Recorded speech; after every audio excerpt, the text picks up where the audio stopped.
안녕하세요 여러분, 써니쌤이에요. 노화에 따른 변화와 질환 두 번째 시간입니다.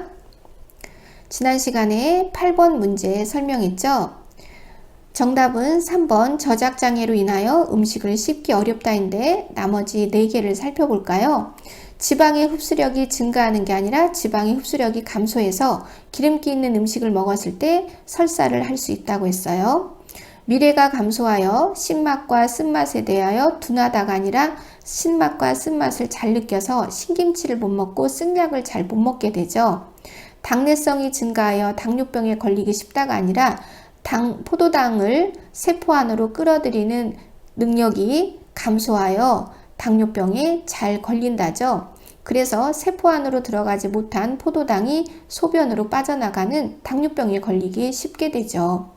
간 기능이 증가하여 약물의 대사 능력에 문제가 없다가 아니라 아무래도 노인이 되면 간 기능도 떨어지죠.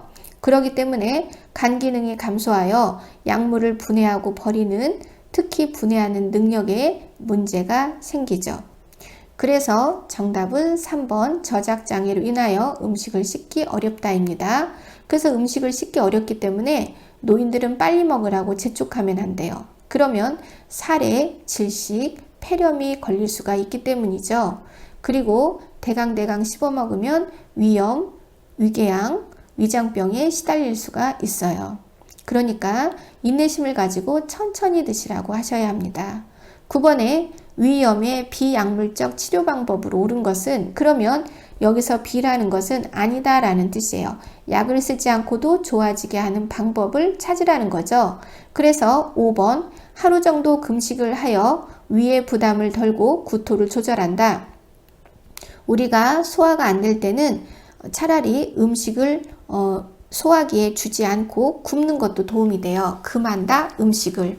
그래서 금식한다는 것은 위를 쉬게 한다는 거예요. 소화기에게 일감을 주지 않고 오늘은 너 휴식을 취해, 휴가를 줄게, 이런 뜻이죠. 하지만 잦은 금식, 빈번한 금식은 오히려 또 소화기를 망가지게 할 수 있습니다. 꼭 필요한 경우가 아니면 금식은 그렇게 좋은 것은 아니에요. 5번 하루 정도 금식을 하여 위의 부담을 덜고 구토를 조절한다. 소화기를 쉬게 하는 것도 방법이 될 수 있기 때문에 5번이 정답이에요. 10번 치아 문제로 음식물을 충분히 씹지 못하거나 무절제한 식습관에 의해 식사 후 위가 부푼 듯한 팽만감이 나타나는 질환.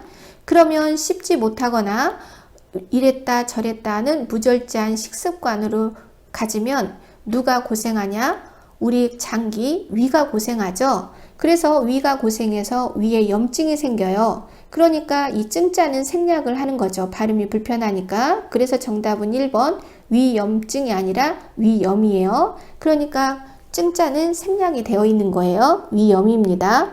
위염을 방치하면 염증이 있는 곳에 헐어요. 그것을 우리는 헐었다 그래서 궤양이라고 불러요. 그 궤양이 일어난 장소가 위면은 위궤양이라고 부르죠. 변비라는 것은 똥을 못 싸는 것을 말해요. 변이 지나치게 꽉 차서 똥이 나가지 못하고 있는 상태, 그것을 우리는 변비가 생겼다라고 하죠. 위암은 위에 암덩어리가 생긴 것을 말해요. 대장암은 대장에 암덩어리가 생긴 것을 말하죠. 암세포란 이 비정상적인 단백질 세포로 되어 있어요. 그래서 무지막지한 포식자라고도 부르죠. 오히려 암세포는 영양분만 주어진다면 계속해서 우리 몸 안에서 증식할 수가 있어요. 그래서 어떻게 보면 암세포를 불사의 세포라고 바라볼 수도 있습니다.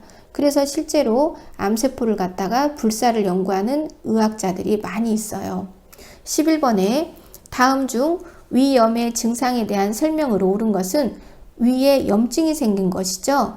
그러니까 5번 식사 후 위가 무겁거나 부푼 듯한 빵빵한 느낌, 팽만감이 든다. 위에 염증이 생겼어요. 그러면 거기에서 가스가 또 생기죠. 그러다 보니까 위가 부푼 듯한 느낌이 들고 팽만감이 들어요. 그래서 정답은 5번입니다. 그런데 1번 혈변, 피똥 싼다? 이것은 대장암이에요. 위에서 피가 난다? 이것은 위암이죠. 장이 막혀서 장 폐색, 특히 이 장자 앞에는 대장이죠. 대장이 막혀서 똥을 못 싼다? 그럼 이거는 대장암이에요. 이유 없이, 특정한 이유 없이 2주 이상 똥을 싸지 못하면 빨리 병원에 가셔서 대장 내시경을 찍어보는 게 좋아요. 혹시 암세포가 대장을 막고 있어서, 대장의 길을 막고 있어서 변을 못 보는 경우도 있거든요.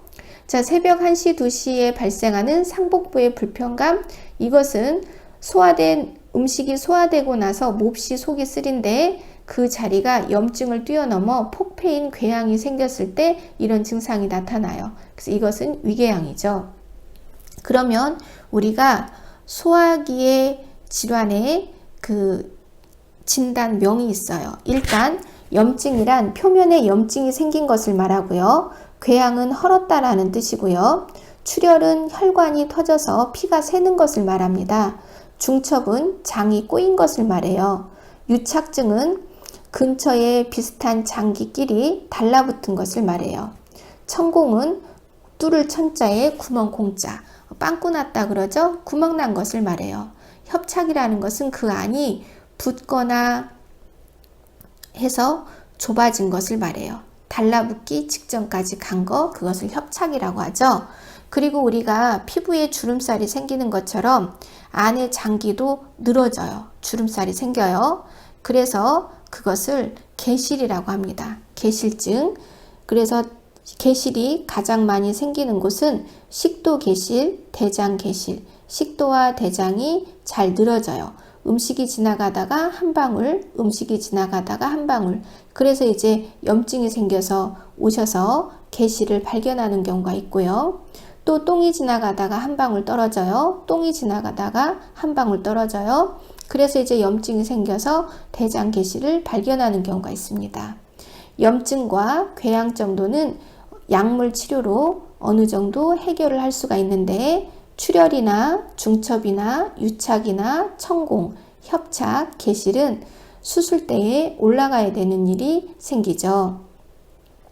12번 다음 중 위궤양이에요. 그러면 어느 부위가 헐었냐? 위 부분이 헐었어요. 위궤양의 주요 원인으로 옳은 것은 위염증에서 더 진행돼서 헐어버린 지경까지 가는 것은 아무래도 잘못된 식사 습관이 가장 큰 원인이죠.